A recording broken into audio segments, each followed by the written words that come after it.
Good afternoon, ladies and gentlemen, and welcome back to day 2 of Autumn Fair 2021. And hello to everyone joining us virtually as we are live on the Autumn Fair app. If you are joining us virtually, please don't forget to get your questions in via the Ask the Speaker function on the app. Right, the last group of speakers for day 2, we have a panel discussing bringing together a community. So please welcome to the stage Polly Donga, Sarah Laker, Georgina Hustler Sutton, and moderated by Nicole Higgins. Big round of applause for the guys, please.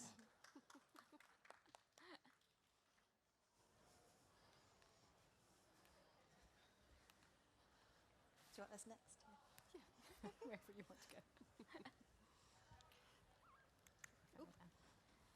You all set? Thank you for joining us here today. My name is Nicole Higgins, and I am the founder of the Buy and Retail Coach, and I help entrepreneurs start and scale their product businesses. Today, we're going to be chatting about building communities and relationships with your customers that keep them coming back for more, and sharing some useful insights and tips. Now, on the panel today, I have Georgina from Antique Rose and Maison Rustic, Sarah from Stationery Supplies and Giraffe Gifts, and Polly from A Little Bit Margate. Now, before we go into the nitty-gritty, I'd actually like to ask you a couple of questions, just so we get a gauge of who we have in the existing audience in real life. If I could have a show of hands for anyone who's been trading less than a year. Okay, great. Anyone who's been trading 1 to 5 years? And anyone who's been trading 5 years plus? And those who haven't started yet and are just thinking about it? And lastly, if I could ask you to have a show of hands for people that have both a bricks and mortar store and a e-com business. Great, thank you very much. It just gives us an idea of who we have in the audience, and we'll have time for questions at the end, and also there might be more opportunity for me to ask you questions to get you involved as well. Don't worry, I'm not going to ask you to come up on stage. You don't need to do a sing and dance. It's all right. We'll do the singing and dance. Okay. So I'm going to start with you, Polly. And can you start about your story, your business, how you started, and how things are how things were for you as a business before the pandemic, and how they've changed after? Okay, so I opened a bricks and mortar shop in 2017. It was kind of on a bit of a whim. I had been an actor for 15 years. That was all I knew and loved. And then I had massive anxiety, and I couldn't do it anymore. I could barely get on a tube, let alone on the stage.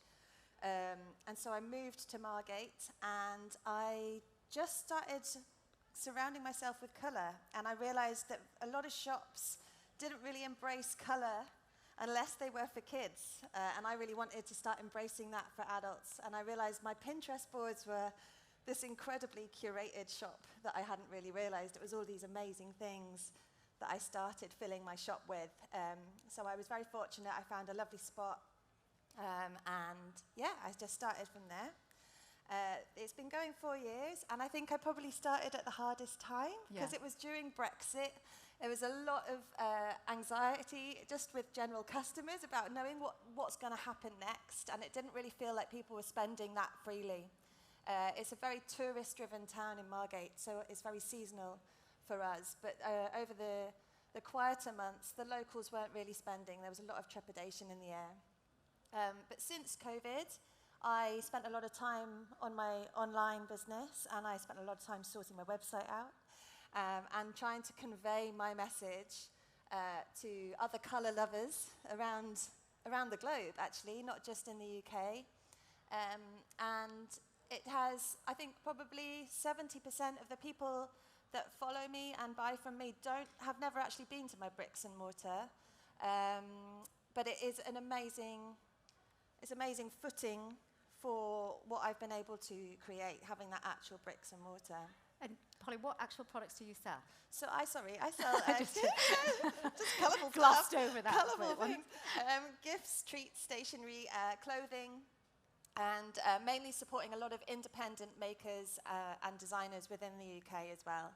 Okay, great, thank you. And Sarah? Hi, so I own 2 stationery shops. One I've had since 2005, and one I took crazily over last year, mid-pandemic. Before that, I was a nurse, for various reasons, nursing wasn't working out for me, and I decided I'd follow my love of stationery and set up the shop. So that's, it was going really, really well pre-COVID. We built up a very good local customer base. We're doing really well. When COVID hit, it just devastated our takings, as I'm sure a lot of you had the same issues. We had to quickly swivel from being a bricks and mortar shop to selling online.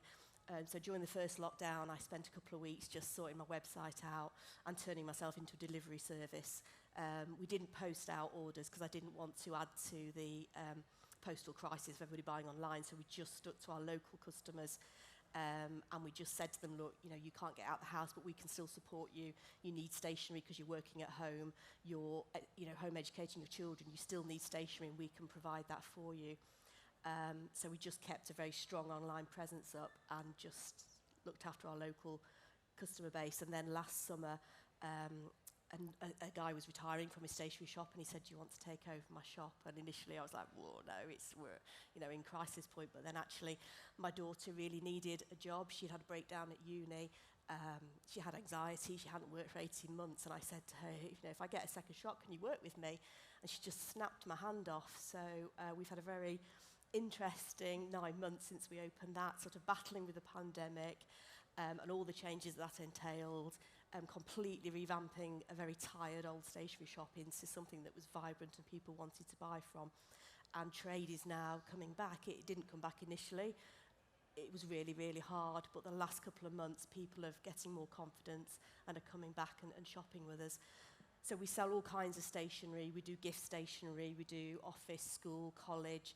We sell crayons for 1-year-olds right through the whole range, and we also do gifts and greetings cards. Great, thank you. And Georgina? So I started Antique Rose in 2008 as an interior design business, having done 10 years in IT and quite bored of being in IT, wanted something a bit more interesting, wanted to follow my passion. But interior design didn't kind of go where I wanted it to go, and I decided that actually retail was more of my passion and selling was a lot more me, and actually the smaller bits. So Antique Rose started up, and because of a recession and because of the way things were, it actually became more of a gift shop and a fashion shop. So 3 years later, I really still wanted to follow my passion for interiors, and I opened Maison Rustic next door, which focuses far more on home decor and interiors and that sort of thing. So that was 8 years ago. And then a bit like Sarah, towards the end of the last year, I thought, you know, we're going through a global pandemic and things have been really tough, so what I'm going to do is open a third shop, because that would be a really great idea. It was only on a temporary basis. There was another empty shop on the third one in the row, and I opened up Christmas Wonderland for the Christmas period, because everybody just needed a little bit of sparkle last Christmas, right? And all my customers love our Christmas offering, and I thought, you know what, I can fill a whole shop with this. And we only had a Christmas shop for 7 weeks thanks to the pandemic, but people loved it, and they came out in their droves, and it was the best Christmas that we've ever had as a business. So it turned itself around, and people were just grateful to have something happy and to be able to go back and interact. And then we transformed the business again after lockdown in April, constantly changing for the environment that we're in. We kept hold of that shop for a few more months. Sadly, we've had to give it back now, but we said, well, actually, I'm going to transform Maison Rustic over 2 shops and bring the gifts into that a bit more, and the smaller home accessories, and the old shop have more of an interiors showroom. So we had interior showroom, home and gift, and then Antique Rose has now become a fashion boutique. So I've completely pivoted that round to be clothing and accessories, jewellery, all that sort of thing, because I think the way that people are shopping now, they want more of a dedicated experience, and they want more space, and we couldn't be in a position where we crammed everything into a small space anymore. We had to spread it out and specialise it a little bit more in an experience, and to put too much things in one shop, it kind of interferes with that experience. So Antique Rose is now a beautiful fashion boutique and has a lot less in it, but creates an experience that's really important for our customers, and they can now go through those, well, up until last week, they could go to those 3 different spaces to engage differently in 3 different ways. And just to ask the three of you, in terms of your turnover and how it's split, Sarah, I know that we've had a discussion before and that you're mainly a bricks and mortar in terms of where your turnover comes from. And what about you, Polly? Is it more your sales more coming from online or from your physical store? Right now, it's summer season, and that we're a tourist seaside town, so Right. it's very heavily bricks and mortar. And because it's just me running it, I don't have a team. So the online obviously takes a little bit of a back seat in the busier footfall months in the bricks and mortar. So right now it's that. Yeah. But over January through March, that will definitely be much more online. Okay, so probably over a 12-month period, what would you say? It's 50-50? Yeah, I'd probably say more 60-40 in line of Bricks and mortar. actual footfall, yeah. Okay, and what about yourself, Georgina, in terms of turnover? It's changed so much. It's gone up and down. It's a lot higher now than it ever was before the pandemic. During the pandemic, Online obviously, sales. 100%. Yeah. But in those bits in between, we saw a very big increase in the online offering, and we did free local delivery for all our customers. So a lot of people who would have come through the doors, if they were maybe isolating or not comfortable to come into the shop, they're still using the local delivery. It's tailing off now. It's probably at about 10%, but at one point it was probably 30%. Okay. And how are you all engaging? How are you all engaging with your customers before the pandemic? Anyone who wants to? Online, do you mean? No, just in terms of in general. What were you doing Before? What were you doing to create that experience and engage with your customers? For me, Instagram is my best friend. My shop is very visual, and it's very important. The reason I insist on having a bricks and mortar shop is I really want people to have a genuine change in how they feel when they walk into a space. And to try and convey that online is really important to me. And actually, my community that I've been able to create is everybody who just loves colour. Like, I've been able to tap into these incredible small indie businesses that I can work with, and also clients who want to buy from me, and who are just invested in grown-ups wearing colour and having colour to express themselves throughout the house. So that's Instagram's been great because it's so visual for me. And are there any particular things that you've been doing on Instagram to get your customers involved or to engage with them? Yeah, well, obviously this year was so focused of just online stuff, and actually we've both been talking about this. Having your doors shut when you're a shopkeep is really desperately sad because you don't realise how much you feed off other people's energies. And I was getting quite low, actually, not having that interaction with actual living humans, that I started setting up weekly lives where I would do a little cup of joy at 11 o'clock, and I would interview one of the makers that I had within the shop, and we would just have a casual chat about that. Or doing little competitions. And there was another thing that I did when I didn't feel so comfortable hard selling to people because it just felt a bit like everybody was doing that across the whole of the internet. I started setting up something called 100 Little Happies, and I made free downloadable jokes for people to go and stick on lampposts, and it was all kind of branded with the shop and in the ethos of just spreading joy like the shop is. So that really helped me keep that communication during that time.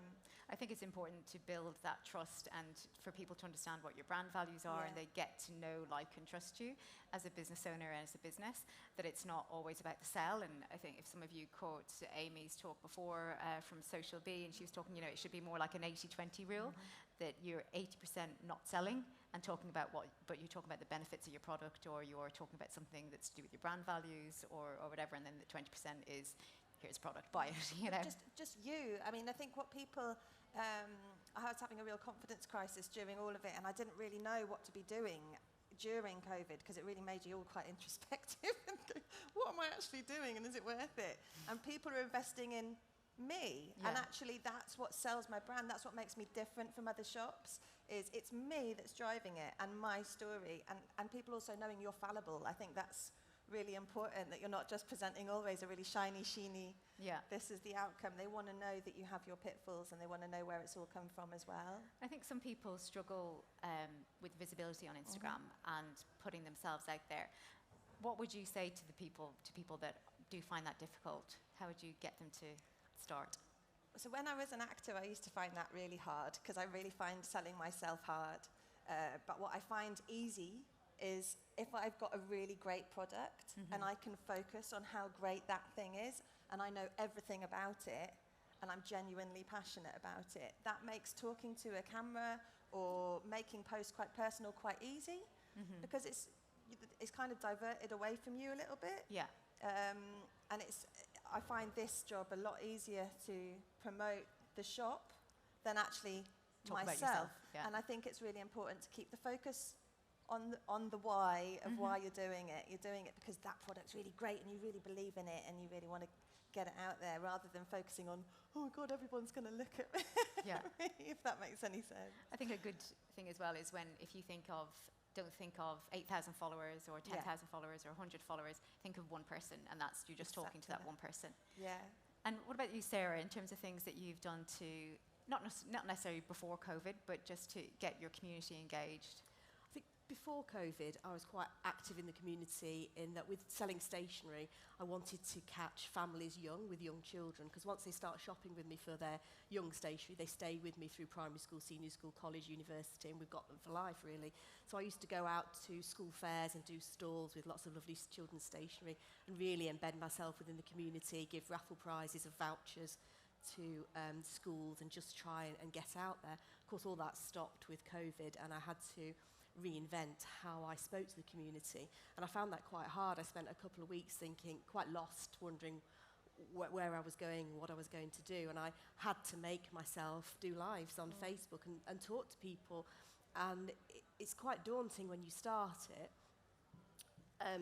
but as Polly said, it's a case of selling your product, and once you start talking about the properties of a product, you go into that mode of passion and knowledge, and you can really just talk about it and be yourself, and people buy from people, and once they see that passion, that knowledge, they want to buy from you and they want to come into your shop.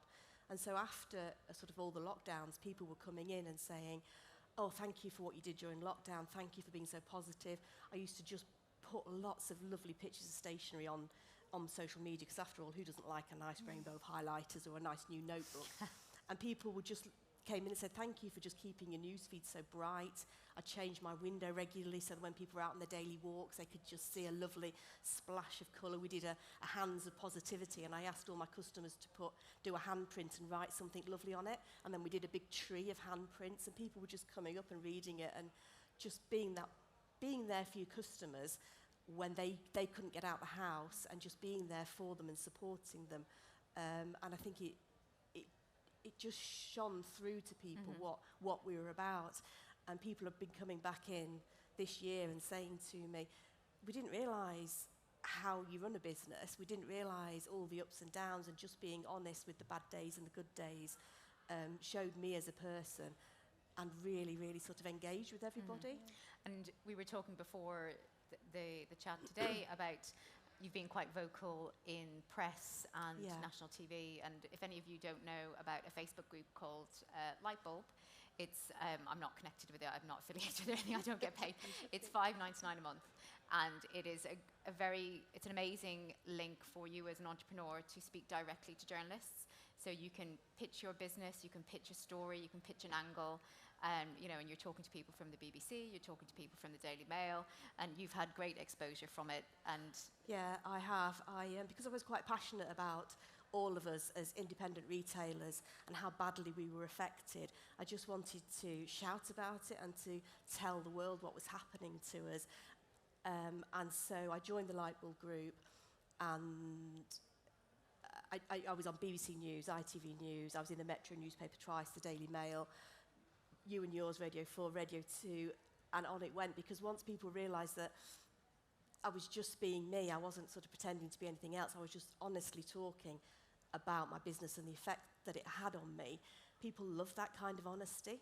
And yeah, hopefully I did some good for our business, for all of us, and hopefully it would bring people to shopping locally and to realising that they need to invest in the community that they belong in, so that they're making the world around them. So it stays a community rather than lots of big businesses coming in. Absolutely, yes. If they invest in us and they shop with us and they keep with us, and we in turn employ local people and keep the economy going and keep the community a lovely place, it just makes the world a nicer place, doesn't it? And that sounds very simple, but it is a very simple concept. And we talked before about collaboration, and I know there's some things that you had talked about before about how you've collaborated with different retailers in your town and the kind of things that you've done. Can you talk about that? So the most recent thing we've done is we've sponsored a giant frog. So you've all been to the towns where they've got like a trail, haven't they, of sheep or cows or whatever. We've got frogs in Stockport. So we got 40 independent retailers to all chip in, and we've got this massive, great big frog.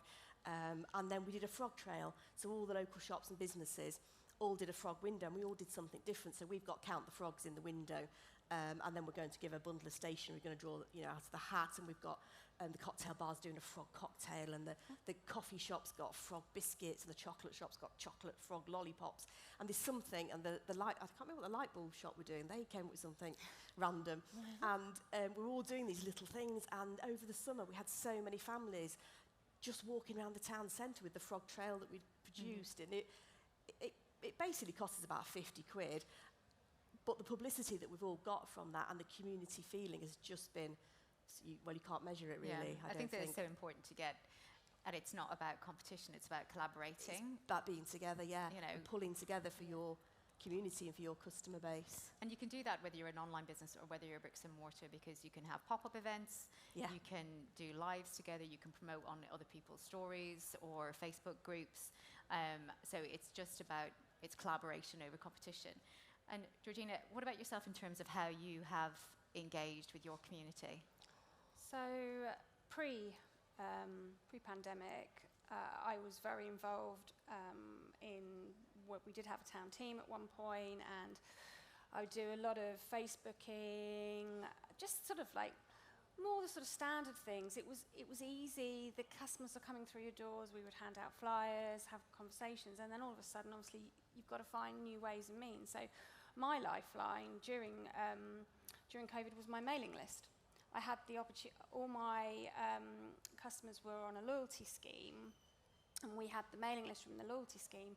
So we had 3,000 customers on that list who were reading emails now because they had nothing else to do, and communicating with them and telling them what was going on, and when we reopened, how we reopened, we closed again. When we had the 1 month lockdown just in November, the week before we did late night opening for a week. And we thought, I don't know if this is going to work, we'll try it. But so we sent an email out pretty much every day saying tonight's late night email. We did it all over social media and everything as well, but we had a steady stream of customers through the door till 7 o'clock every evening in that week, because we were doing it partially because obviously we wanted to trade as much as we could, but it was more, they wanted to shop with us, and they were having that taken away, and we wanted to give the community the opportunity, especially having a Christmas shop, to come out and actually be able to still shop in those last few days. Maybe not the best thing in terms of the pandemic, but it was quieter as well, so it was a time when, in those last few days, people could come out, shop, and feel safer because they were open till later. But the mailing list was the key, and the mailing list has been the key through that, because social media is great, but we all know that you can't play the algorithms, you can't control how you get your message out and who you get your message to. But when you have a list of people who are definitely engaged with you as a business and have signed up, in this case, to a loyalty scheme or have bought from you, you know that they're interested, you know that you're there with them, and that's a brilliant way of keeping that conversation going. And once you create a connection with that customer, whichever way, if they've signed up to a loyalty program, then you are connected, then they want to hear from you. You're not bombarding them with stuff they don't want to hear about, because it's a connected audience. And it works. We're doing local deliveries. We got the message out to our customers. We're still here, And we've had the discussion earlier about how the first few weeks were very tricky. Nobody felt confident or comfortable selling.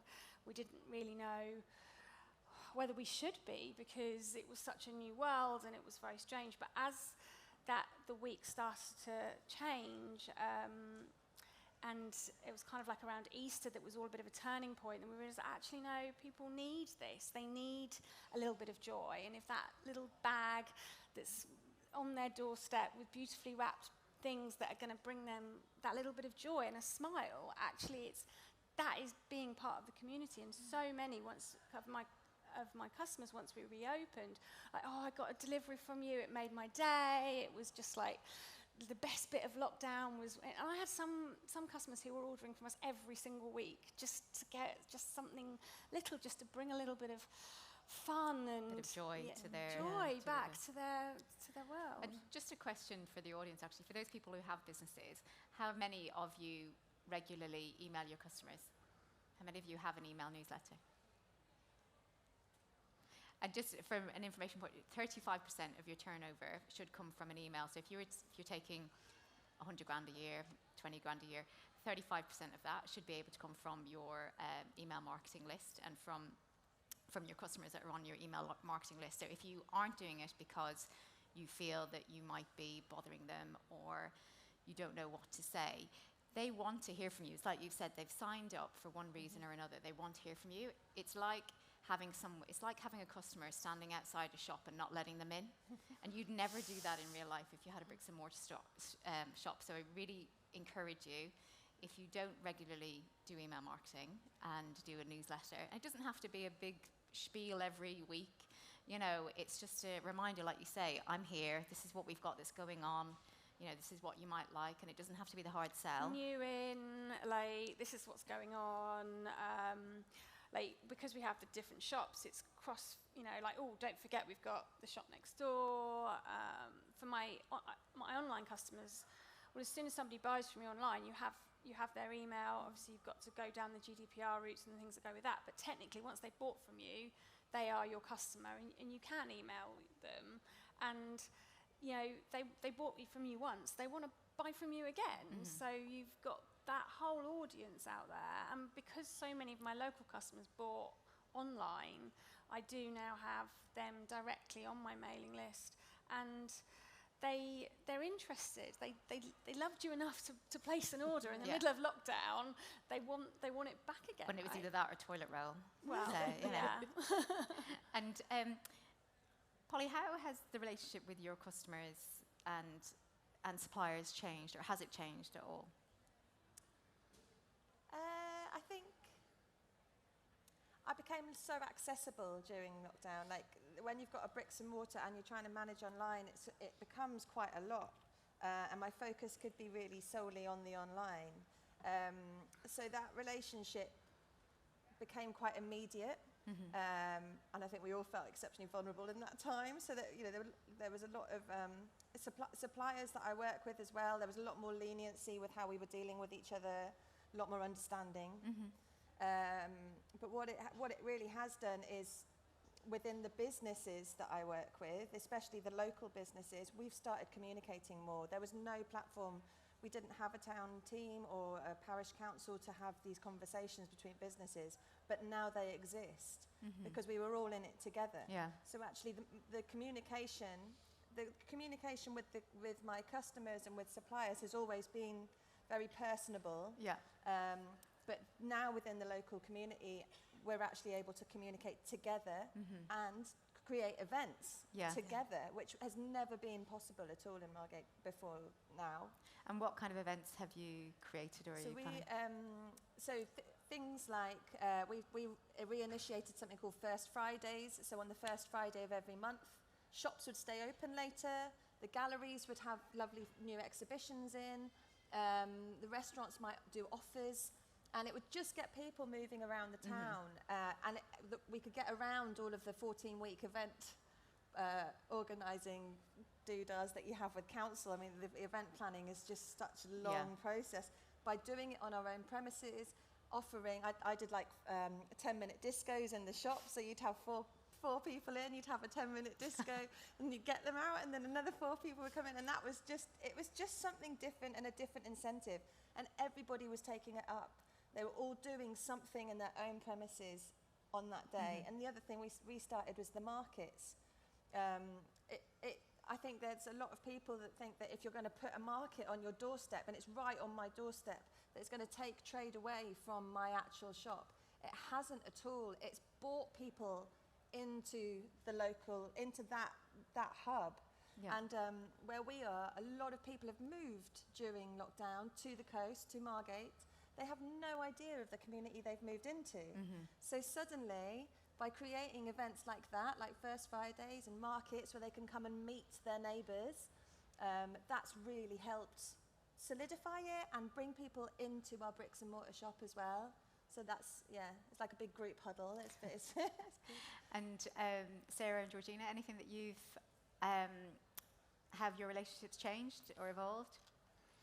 I think my customers in the community at large really now value us and all the independent retailers in the town, and understand that they can see the struggle that we've been through, and they realise they want us to stay. So they are far more engaged and involved and understanding. Like when I was doing local deliveries, everyone's like, how's it going? How are you surviving? What do you do? Like, and everybody wants to know, that they want to hear the story. They want to hear, I am the face of my businesses. The local community know. I mean, late at night I'll be in the shop doing something and I'll hear somebody walk by having conversation about me, because they know that it's not just a faceless organisation. They know that it's somebody from the town who's, even if they don't know my name, they call me she, like she's this and she's got all 3 shops and she this, that and the other, but they feel connected to me and to, and not just to me, but to my team. I have a great team of lovely girls, and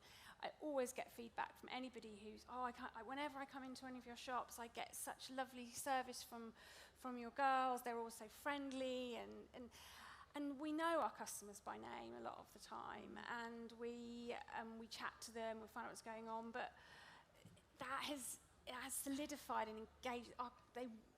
Everyone wants to engage with you more and hear from you, and we want to hear from them, and it is that community thing. It's all about being together and being in it together and being part of something bigger than just yourself. Anything else to add to that, Sarah? I think that sums it up. I think, everything that you've just said, it is all about being part of the community and just being there for people. And we've just so much feedback we've had afterwards of how much they've appreciated it and how much they want to support us. And when I opened the second shop, I would say probably 90% of my customers come in and say, how's your new shop going? It's going all right, isn't it? Everything's okay, isn't it? I'm like, yeah, it's fine, it's going well. And they just love it. And all the stuff I was doing, all the media publicity, they loved that because they felt like it was putting our town on the map and that people knew where Marple in Cheshire was now. And they absolutely loved that and were so proud of the fact that we were doing that. So, yeah. The one thing I've heard from my customers so much over the last year is, you're not closing down, are you? You're not closing down. Yes. As long as you're not, I mean, we've just had to kind of move around and shift it here and a bit of a new shop and that from like, but you're not closing down. As long as you're still here, then it's all okay. Yeah. And how are you planning to use customer engagement going forward to drive sales and increase sales? Is there any things that you've got planned in the near future or in the future that you are doing to help drive sales from a customer engagement point of view? I think we're going to keep up a lot of the stuff that we did. We're going to keep up the Facebook Lives and the talking to people and engaging with people, because I don't think pre-pandemic I appreciated how much people appreciated that. And also sort of the window displays, although we've always done what I thought were good window displays and we've always changed it regularly. People are saying to me now, we can't wait to see what your next window is. And I'm thinking like, oh, there's a bit more pressure here. I've got to come up with something better and better every time I do a window. So I think I'm just going to build on everything that I've learned. I felt like over the last 18 months, I've had to relearn my business and relearn what I'm doing. And I'm just going to build on that and just keep listening to my customers and sort of trying to keep moving forward.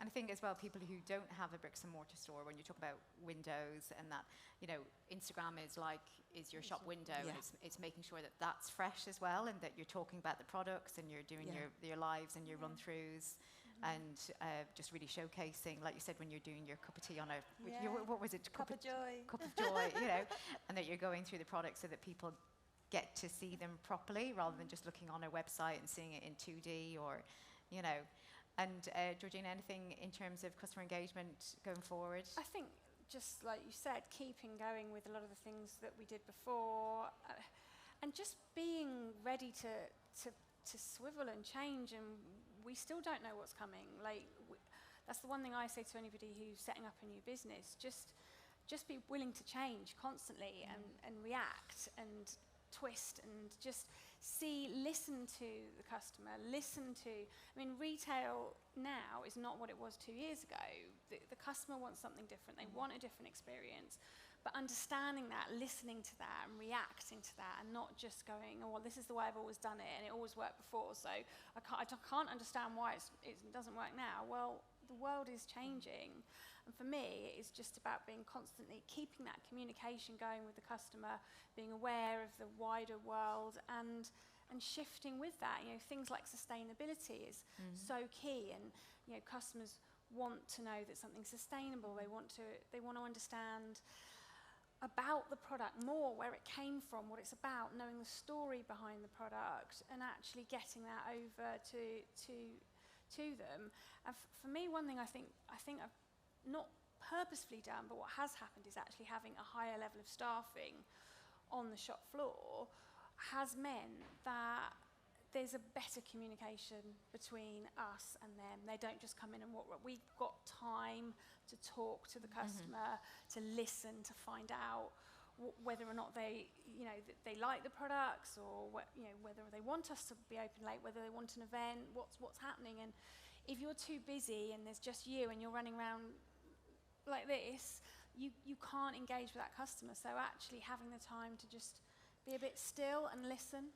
And I think for people that just have online businesses, it's about getting that information across in your product descriptions, both on the website and then when you're talking about them, whether you're talking about them Instagram or Facebook Lives as well. So because so many people don't have bricks and mortar stores, it's getting that, the background or the meet the having maker, that bio on your website, that type of thing. Website quite clearly, who you are, what you're about, what your ethos is, where you're coming from. Like, you have to use every other means you can to get that over to your potential customers. And switching from being bricks and mortar to bricks and mortar online, like trying to get that story across is a constant battle. Even now, for me, like I'm always thinking, like I'm always trying to put pictures of the inside of the shop, or little snippets. But if even online, I think everybody wants to feel like they're buying. I found this amazing little website. There's no different to I found this amazing little shop. It's the same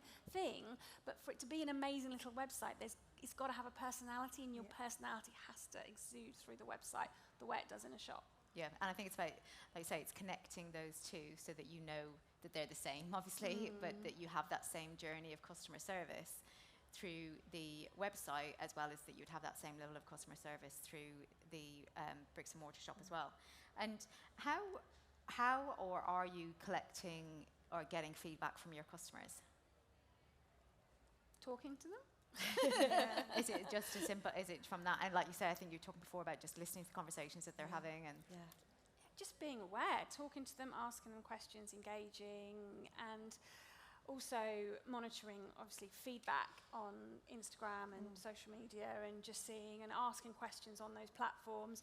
We quite often use in stories, we'll be like, are you still going to wear a mask? Do you try and not just feeding back, do you like this product, but do you, is it too early to gauging a sentiment, I suppose? Yeah, exactly. And we get a really good,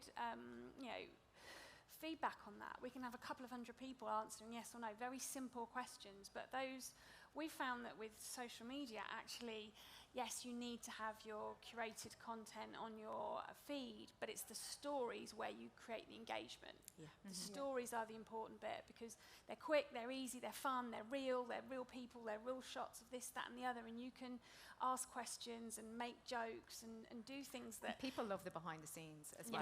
They really do. A little kind of reality show that they can come into your world for... a couple of minutes, four slides or whatever it might be. I think reels are really important too. If you've not done reels on Instagram, you're really missing a trick, because you can absolutely showcase your products there really quickly.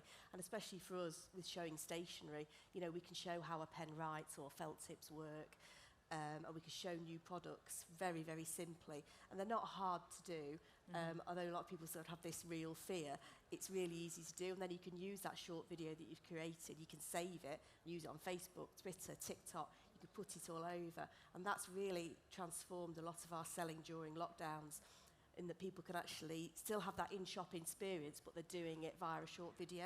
So instead of coming into the shop to try a pen, they can see it working on the video. Yeah. And have you noticed, have your customers' spending habits changed at all? Yes. Yeah. How have yours changed, Polly? I think people are accessing joy. They want joy. And I think my shop pre-COVID felt a little bit, I was concerned that people weren't wanting to spend money on things that literally are just going to bring you happiness. And now there is such weight put on that joyful thing that they're going to have in their house, and they're going to, every time they see it, it's going to make them feel delightful. Yeah. And actually there's a lot more weight put in that and the value of that, rather than it having to be a practical thing, which it kind of felt before COVID. It felt a bit like I'm only going to spend my money on really practical things. And I read a stat recently that customer experience and customer service is now it's like 64% in terms of from a factor point of view. Price is still like one of the number one factors that are the persuading factors for a person to buy, but that whole customer experience is, it's very much like the number two as well. Yeah. And what about you, Sarah and Georgina? How have you noticed customer spending habits change? For me, I would say that footfall is down, but basket spend is up, because people aren't going out browsing like they used to. They're a little bit more cautious. So when they come out, they've come out with a list, and it's what they want to get. So they come out purposefully to buy whatever they need, but then while they're in the shop, they think, well, I'll just get these as well, because then I haven't got to go in another shop.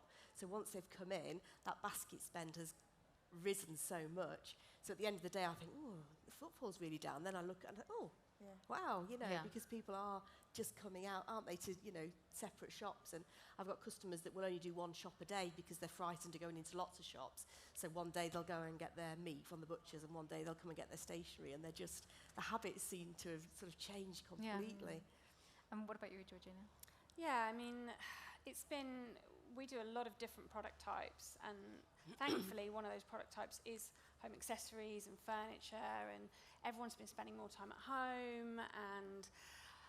But I think also how we buy gifts is changing. I think we're buying more and more gifts for people for their home, because we're all in our homes, and that feels like a good way to really give somebody something that they're going to enjoy and they're going to be part of, and that's what we want for ourselves. And we tend to buy gifts for things that we would have for ourselves. So there's definitely been an increase, a change in the way people gift, and also, so the homeware side of things has definitely increased sale-wise, both for our personal spend, but then on the more fashion side of things, it was a lot slower to get going.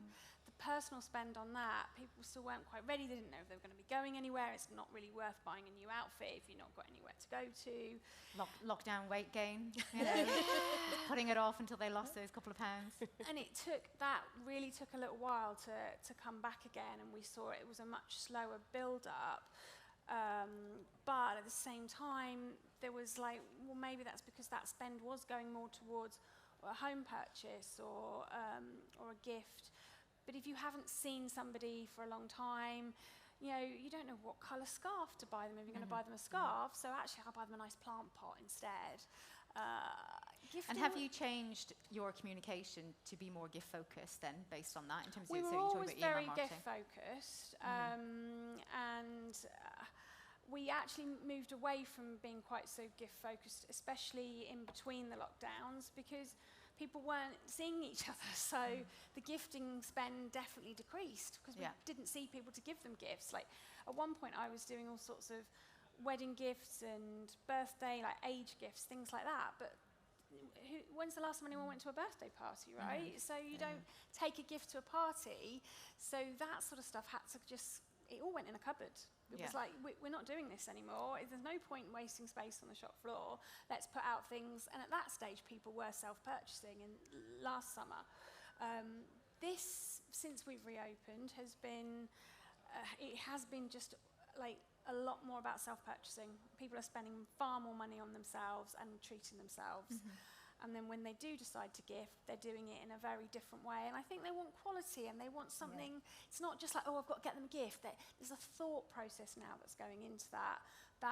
Pre-pandemic, we were all too busy to do it. We were buying gifts left, right, and centre. Whereas now, I think we buy less gifts, but we really think it through. Yeah, I was going to add to that.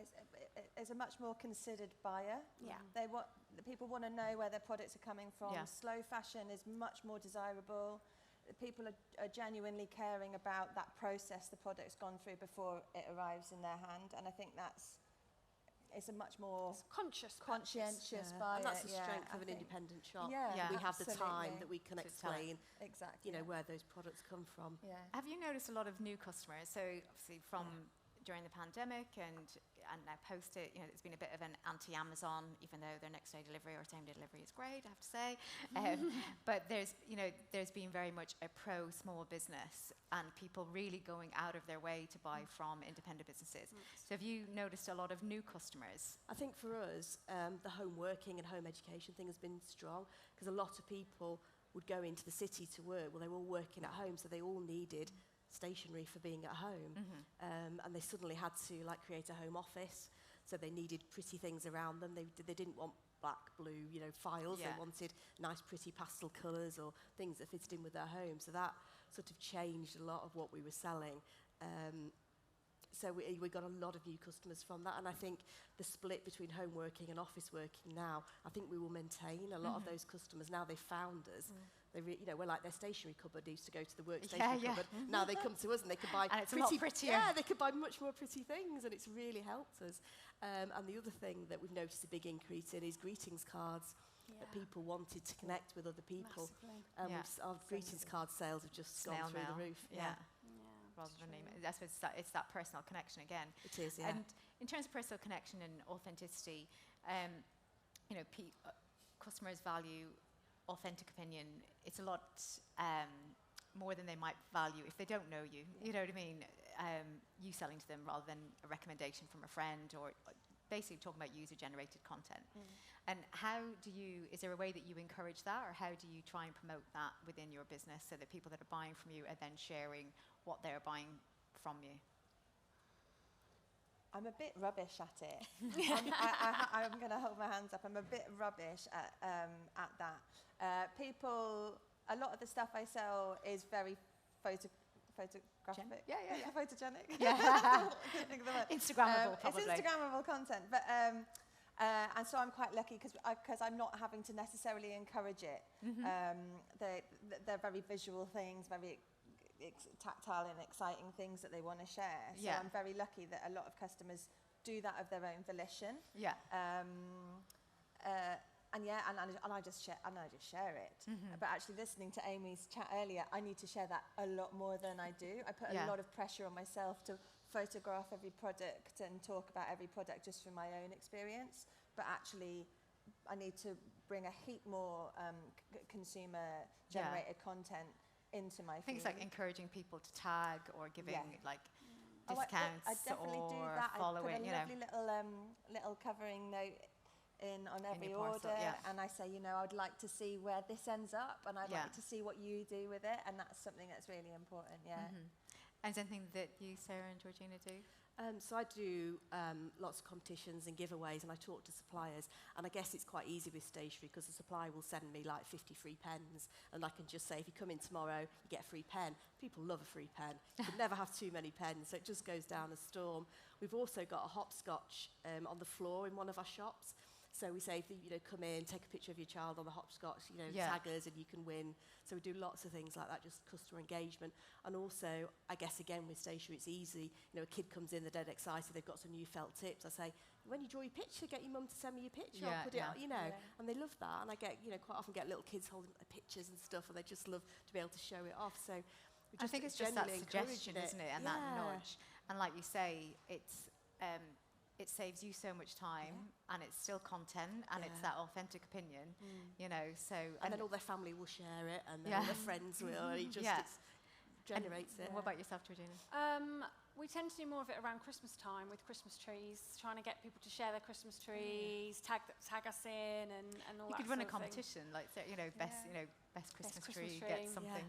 Yeah, and we've done stuff like that in the past, and also just I think where we have got user-generated content is redoing it again and again and again with the best food in the world.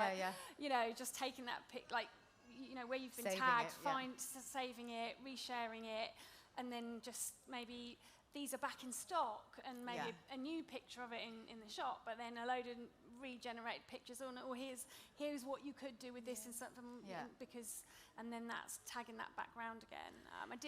There was one local customer who is quite up there on Instagram and has a very similar look to us and likes to post about a house.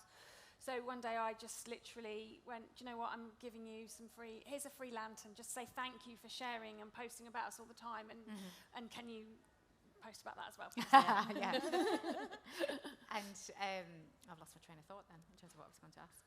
So it doesn't matter, must have been a lie. Go on. Sorry, I was going to say, don't be afraid, like you've just said, to keep sharing stuff. Because we all think that we've got, 1,000 followers on Instagram. We all think that all those 1,000 followers see our posts. Yeah. They really don't. So you can, last December when I was up to my ears with having a new shop, I used all the previous December's content again, and I just rehashed the whole December. Nobody noticed. Yeah. And it's no one's going to go back 12 months. And I just use all the same kind of questions and have you done this and blah, blah, blah. Yeah. Nobody noticed, saved me a whole heap of time. And it was fantastic. So that's what I was keep going sharing to say. stuff and don't be afraid. People don't all see it. Just keep plugging away at it. If you've got a good photo that you love, just keep banging it out there. And it's that repetition, because that's what I was going to say. I think that your community only see actually 3% of what you post. Yeah. So there's no harm to keep on sharing. So to wrap up, and before we'll offer up any questions, if there's any questions from the audience, what would be your 2 tips to help, each of you, your 2 tips to help build a engaged community? You start with yourself? Personability. Talk about why your brand exists, why you needed to do it and put it out in the world. That's really important, is focus on the why, and you, and where it all come from. And the other one is just to look outside of you. We can get all so consumed with what we're doing in our own little worlds. But actually, the collaboration is so important. Whether you're doing like an Instagram live and you want to just hop on with someone and talk about their other stuff, you're bringing in all of their followers as well as yours. It's like we're very lucky in Margate because it's such a transient tourist trade. So there's new people coming through the door all the time, but you can really be shouting to an echo chamber online of just the same people all the time. So collaborate with those businesses next door to make those events happen, and collaborate with businesses online to open up your reach. And grow your audience, And grow your audience, I would say, my mind's just gone blank. Do you want me to just go to Georgina when it comes back? So my top tips has got to be, communication, any which way you can do it. You want to go with that mailing list, talk to the customer when they come through the doors, just keep that two-way process going as much as you can, keep telling them what's going on, just and shout about your wins as well, shout about what you're doing. My second tip would probably be try and get involved with the community, whether it's your other local shops, but one of the things that I've done more recently is got involved with a local charity, and when we have an event, we work with that charity, and when they're doing something, we will support them or give them things. And one of the things we've done is with the sale of masks, and it was partly because it was like when masks first came out, we're selling masks, we're profiting out of a pandemic, oh my goodness. So we give £2 to charity for every mask that we sell. So we're giving back, but also we're showing that we're part of the community, we're showing that we support that community and finding ways to really be part of that community. It will be different in every community, like you with your frogs and all those different. But for me, that's the route that I found is a really good way to show that we as a business care and we are part of the community and we want to be part of it. Did it come back? Yeah, I'm fine. So share your passion and your knowledge. You're all passionate about what you do because that's what you do. So don't be afraid to let that passion shine through. And that passion will then, I feel, for me, it takes me into the community. During the first lockdown, one of our local charities was on verge of closing down, so I shaved my head for them. The whole community got behind me. We raised £7,500, which was enough to run that charity for 2 months. And I think if you get passionate about something, people will be there and they will follow you. And my other one is, I'm quoting one of my friends here who's in marketing, and she always says to me, done is good. It doesn't need to be perfect. We all strive to have that perfect feed, that perfect appearance, to show that we're all in control of what we do. We don't need to show that. We need to show that we're human. So if you think, oh, I can't post that because it's not done, it's not ready, it's not perfect, post it. Show people what you do. Show them your human side, and they will love you for it. Thank you very much, ladies. I'd like to open up to any questions from the floor. Do you have any? Oh, yeah, I've got a question. Don't be shy now. We've got lots of experienced ladies up here. They can help you. Thank you so much for sharing your amazing entrepreneurship journey. I've never traded before, but obviously I do have a personal beauty business. I have a mind to execute. But one of the fear is, I think the pandemic has taught us a lot, that you could be in your house, buy easy, sell easy. But then also the competition is real. For Instagram, because you've been talking about Instagram, Polly, I was just thinking, how do you navigate that business and that competitive space on the gram? Because obviously, for example, if I've got a beauty product and I go on Instagram, everyone is selling it. Like, people would say, oh, people sell the same thing in different ways, which I do disagree, because like you all said, come with a touch of your personality into what you're selling. Tell them about it. Tell them why your business is unique, your product, your brand is unique. I so much believe in that. But then there is that fear, because there's a lot of risk-taking in business. If I put in all my money, one of the things I say is, what if I don't get it back? What if nobody loves my product, even if I put it on the gram and it's all colorful? So is there any idea you have that you can probably share with us on how you can navigate that busy space online? Because I am pro-online. You don't need to get a big shop. Like, a physical shop is great, but if you can sell from your living room, that's perfect. But how do we navigate that space? Thank you. Thank you for your question. I think collaboration is what you were talking about earlier. So find other small businesses, some that are maybe more successful, maybe approach not the same product, but something that might be Aligned. complementary or aligned. Finding ways to pull in other people's followings. I mean, when it comes to Instagram, it is just a matter of chipping away at it and just keeping going. And like, one day you'll suddenly have all these new followers, and for the life of me, half the time I don't quite know which bit of content or which tagging or what did it. And plus, the algorithms are constantly changing. So even when you think you've got it, you don't necessarily know you have. So tap into other people's followers, and just be unique and be yourself and be passionate, and it will come. It won't come overnight, but it will come. Do you not agree? Just be. But I think it's talking about why it's important to you, why that product. You kind of answered it yourself in what I was saying earlier. It's about. There's loads of colourful shops. There's loads of colourful shops just like mine. There's loads of amazing colourful Instagrams. But I'm the driver. Me and my story and why I think that product deserves to be on my feed is the driver, and making it personable. And by doing that, you'll find your own tribe in these different realms, on Facebook, on Instagram, on Pinterest. I think that's really important, is that you just keep plugging away at it. Facebook groups are really great. I'm very, very fortunate that I found a group called In Colourful Company. It's predominantly women who love colour, grown women who love colour. And I was so lucky to find that within my first 6 months of trading. But it's about discovering that, constantly being curious to find those groups of people that are going to relate Tap to you. into it. but shouting about why you think it's great is the most important. I'd kind of add a bit more to that as well. It's finding where your customer, like you're saying, finding where your customer is, talking to them directly. And also, if you're looking at the competition, it is a competitive space, but there'll be something that is unique that you do. And it might be the way you speak to people, it might be the knowledge you have on the product, it might be your customer service. So I would look at your competition, and I would subscribe to their mailing list. I would right, how often are they talk to their customer? What's their tone of voice?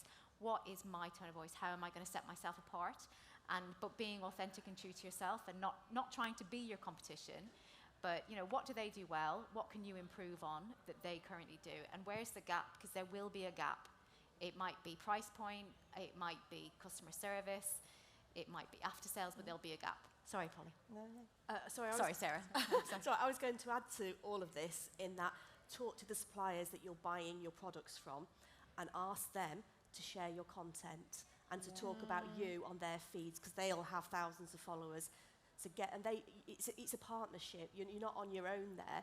They want to sell you stuff and you need to sell their stuff, so you're working together. So if they work with you, they will help you to sell that stuff, and then you will buy more from them. So don't be afraid to ask them.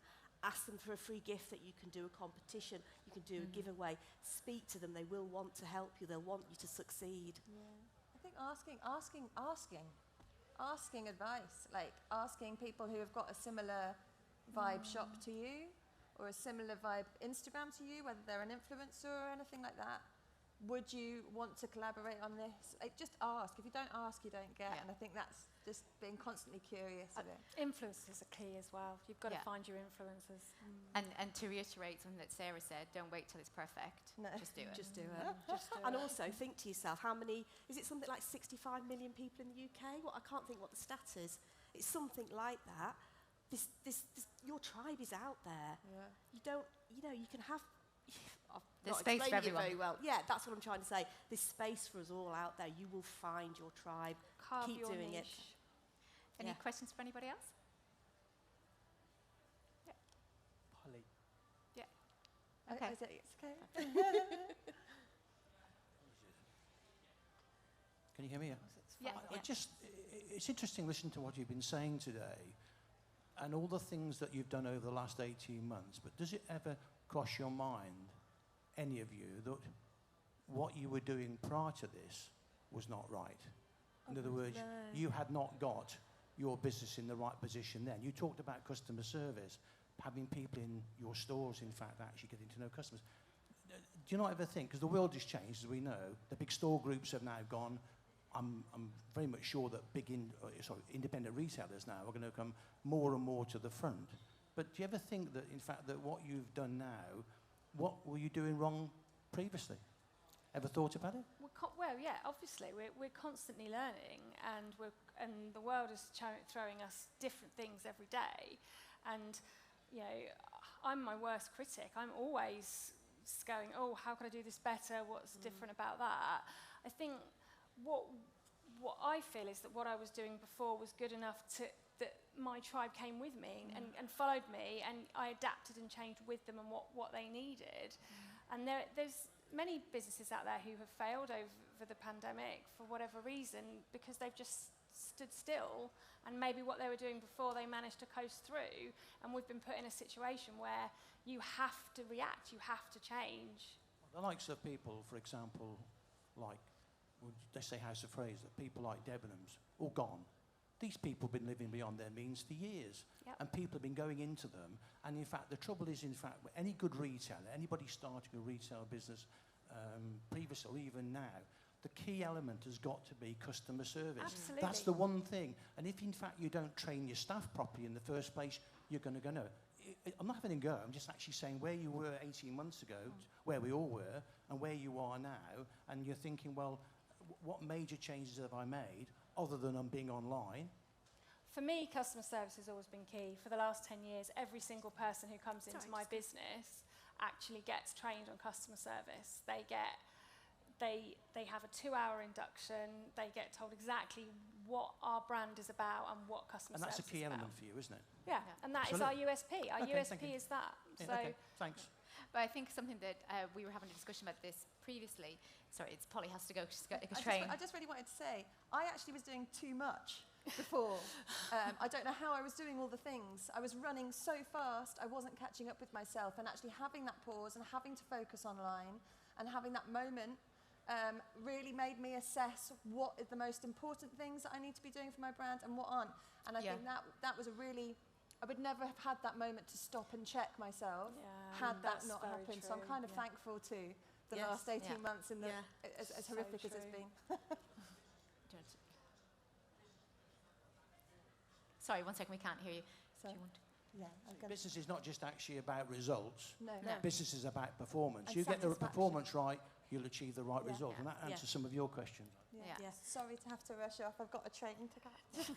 But I think one of the things that we were talking about previously when we have a chat is like, what are the things that you will take with you from the pandemic, and what, you know, the things that you changed. And Sarah had said, you know, the Facebook Lives and being more visible, and that's one of the things that she changed and improved. And to kind of reiterate Polly's point is, when you haven't got the time, and those people that are setting up businesses or managing side hustles, look at what is working and do more of that, rather than trying to spread yourself too thin, and focus on your, you know, what you're winning from, rather than, like I said, trying to spread yourself too thin. You treat every day as a school day. Every day you can learn something new. You never know it all. Yeah, but like knowing where is the best way to, what's the most productive and efficient way to spend your time. Yeah. And doing that. Any other questions? Anybody? No. I think we've wrapped up. Thank you very much, everybody. Hope you've enjoyed it. Thank you. Thank you. Just continue with applause. All three of the guys, or four of the guys, sorry. Nicole, Polly, Sarah and Georgina.